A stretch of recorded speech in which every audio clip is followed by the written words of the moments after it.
नमस्कार दोस्तों, मैं हूँ ऋतिक सिंह राजपूत, एक बीपीएससी का छात्र। इन महान पुरुष की जानकारी के दौरान अगर इस वीडियो में कुछ गलत जानकारी प्रस्तुत हो गई हो तो मुझे माफ़ कीजिएगा। और साथ ही साथ आप मुझे यह ज़रूर बताइएगा कि इस वीडियो में गलत है क्या, ताकि मैं उस गलतियों को सुधार के काफ़ी बेहतर से बेहतर वीडियो आपके आगे प्रस्तुत कर पाऊँ। नेताजी सुभाष चंद्र बोस का जन्म 23 जनवरी सन 1897 को ओडिशा के कटक शहर में हिंदू परिवार में हुआ था। उनके पिता का नाम जानकी नाथ बोस तथा माता जी का नाम प्रभावती जी थे। जानकी नाथ बोस कटक शहर के मशहूर वकील थे। पहले वे सरकारी वकील थे, मगर बाद में उन्होंने कोई दूसरा कार्य को प्रारंभ कर दिया। उन्होंने कटक के महापालिका में लंबे समय तक काम किए थे। वे बंगाल विधानसभा के सदस्य भी रह चुके थे। अंग्रेज सरकार ने उन्हें राय बहादुर का खिताब से नवाजा था। प्रभावती देवी के पिता का नाम नारायण दंत परिवार को कोलकाता का एक कुलीन परिवार माना जाता था। प्रभावती और जानकी नाथ के कुल मिलाकर 14 संतान थे, जिनमें 6 बेटियां और 8 बेटे थे। सुभाष उनकी 9वीं संतान और 5वें बेटे के स्थान पे थे। अपने सभी भाइयों में सुभाष को सबसे अधिक लगाव शरद चंद्र जी से थे। शरद बाबू प्रभावती और जानकी नाथ के दूसरे बेटे थे। सुभाष उन्हें मेजदा कह के पुकारा करते थे। शरद बाबू की पत्नी का नाम विभावती जी। कोलकाता के स्वतंत्रता सेनानी देशबंधु चित्तरंजन दास के कार्य से प्रेरित होकर सुभाष दास बाबू के साथ काम करना चाहते थे। इंग्लैंड से उन्होंने दास बाबू को खत लिखकर उनके साथ काम करने की इच्छा को प्रकट की। रविंद्रनाथ ठाकुर की सलाह के अनुसार भारत वापस आए और सर्वप्रथम मुंबई गए और महात्मा गांधी से मिले। मुंबई में गांधी जी मणि भवन में निवास करते थे। वहां 20 जुलाई सन 1931 को गांधी और सुभाष चंद्र बोस के बीच पहली मुलाकात हुई थी। गांधी जी ने उन्हें कोलकाता जाकर दास बाबू के साथ काम करने की सलाह दी। इसके बाद सुभाष चंद्र बोस कोलकाता आकर दास बाबू से मिले। उन दिनों गांधी जी अंग्रेज के खिलाफ असहयोग आंदोलन चला रहे थे। दास बाबू इस आंदोलन का बंगाल के तरफ से नेतृत्व कर रहे थे। उनके साथ सुभाष चंद्र बोस इस आंदोलन के सहभागी हो गए थे। गांधी जी द्वारा 5 फरवरी सन 1922 को चोरी चौरा घटना के बाद असहयोग आंदोलन बंद कर दिया गया, जिसके कारण सन 1922 में दास बाबू ने कांग्रेस के अंतर्गत स्वराज पार्टी की स्थापना की। विधानसभा के अंदर में अंग्रेज सरकार का विरोध करने के लिए कोलकाता महापालिका का चुनाव स्वराज पार्टी ने लड़कर जीता और दास बाबू कोलकाता के महापौर बन गए थे।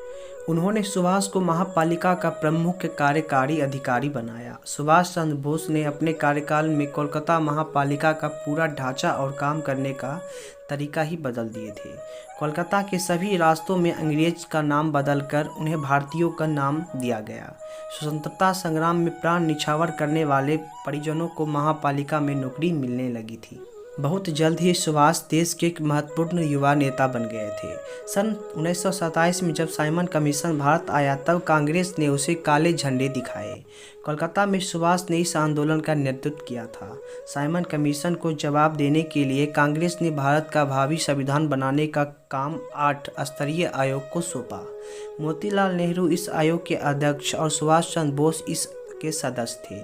इस आयोग ने नेहरू रिपोर्ट पेश की थी। सन 1928 में कांग्रेस का वार्षिक अधिवेशन मोतीलाल की अध्यक्षता में कोलकाता में हुआ। इस अधिवेशन में सुभाष चंद्र बोस ने खाकी गणवेश धारण करके मोतीलाल नेहरू को सैन्य तरीके से सलामी दी थी। गांधी जी उन दिनों पूर्ण स्वराज की मांग से सहमत नहीं थे। अब अधिवेशन में उन्होंने अंग्रेज सरकार से डोमिनियन स्टेट मांगने की ठान ली थी, लेकिन सुभाष बाबू और जवाहरलाल नेहरू को पूर्ण स्वराज की मांग से पीछे हटना मंजूर नहीं था। अंत में यह तय किया गया कि अंग्रेज सरकार को डोमिनियन स्टेट देने के लिए 1 साल का वक्त दिया जाएगा। अगर 1 साल में अंग्रेज सरकार ने यह मांग पूरी नहीं की तो कांग्रेस पूर्ण स्वराज की मांग करेगी, परंतु अंग्रेज सरकार ने यह मांग पूरी नहीं की। इसीलिए सन 1929 में जब कांग्रेस का वार्षिक अधिवेशन जवाहरलाल नेहरू की अध्यक्षता में लाहौर में होना तय हुआ, तब ऐसा तय किया गया कि 26 जनवरी का दिन स्वतंत्रता दिवस के रूप में मनाया जाएगा। 26 जनवरी 1931 को कोलकाता में राष्ट्र ध्वज फहराकर सुभाष चंद्र बोस ने एक विशाल मोर्चे का नेतृत्व कर रहे थे। तभी पुलिस उन पर लाठी चलाई और उन्हें घायल कर जेल भेज दिया गया। जब सुभाष चंद्र बोस जेल में थे तो गांधी जी ने अंग्रेज सरकार से समझौता किया और सभी कैदियों को रिहा किया, लेकिन अंग्रेज सरकार ने भगत सिंह जैसे महान क्रांतिकारियों को रिहा करने से साफ इनकार कर दिया। भगत सिंह को फांसी माफ कराने के लिए गांधी जी ने सरकार से बात तो की, लेकिन परंतु नरमी के साथ ऐसा बताया जाता है, परंतु सत्य कुछ और ही है। सुभाष चाहते थे कि इन विषय पर गांधी जी अंग्रेज सरकार के साथ किया गया समझौता को तोड़ दे, लेकिन बापू गांधी जी अपनी ओर से दिया गया वचन तोड़ने के लिए राजी नहीं थे। अंग्रेज सरकार अपने स्थान पर अड़ी रही और भगत सिंह और उनके साथियों को फांसी दे दी गई।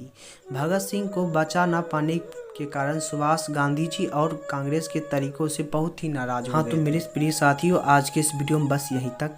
आगे की जानकारी हम अगले वीडियो में काफ़ी विस्तार से प्रस्तुत करेंगे। तो मिलते हैं कल हम एक नई जानकारी के साथ, तब तक के लिए बाय। हाँ, अगर आपने हमारे चैनल को अभी तक सब्सक्राइब नहीं किया है तो प्लीज़ कर लीजिएगा, ताकि जब भी कोई वीडियो हम अपलोड करें तो आपको पता चलते रहे। तो चलते हैं, हम मिलते हैं कल एक नई जानकारी के साथ, तब तक के लिए बाय।